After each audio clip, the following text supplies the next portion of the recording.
రక్షకుడైన క్రీస్తు శుభనామంలో ఈ 30వ రోజు యొక్క శిలువ ధ్యాన వీక్షకులందరికీ ప్రత్యేకమైన వందనాలు తెలియజేస్తున్నాం.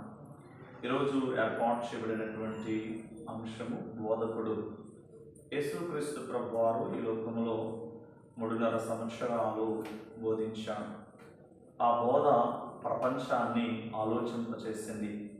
ఆ బోధలో ఉన్నటువంటి ఆశ్చర్యాన్ని గురించి ప్రపంచం ఆలోచించటం ప్రారంభమైంది.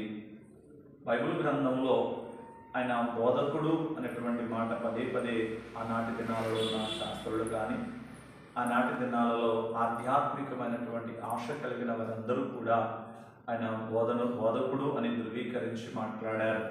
మత్తయి సువార్త 8వ అధ్యాయము 18వ వచనములో ఒక శాస్త్రి ఆయన బోధకుడుగా గుర్తించి మాట్లాడాడు. మార్కు సువార్త 10వ అధ్యాయంలో ఒక యవనస్తుడు సద్బోధకుడా అనేటువంటి మాటను యేసుక్రీస్తుని గురించి చెప్పడం జరిగింది. ఈ బోధకుడు ఉన్నటువంటి ప్రాథమికమైనటువంటి ఆశ్చర్య కార్యాల గురించి మనం జ్ఞాపకం చేసుకున్నట్లయితే, ఈయన సృష్టిపై అధికారం కలిగిన వాడు, అదే రీతిగా ఈయన ఆశ్చర్య కార్యములు చేయగలిగినటువంటి వాడు అని బైబిల్ స్పష్టం చేస్తుంది.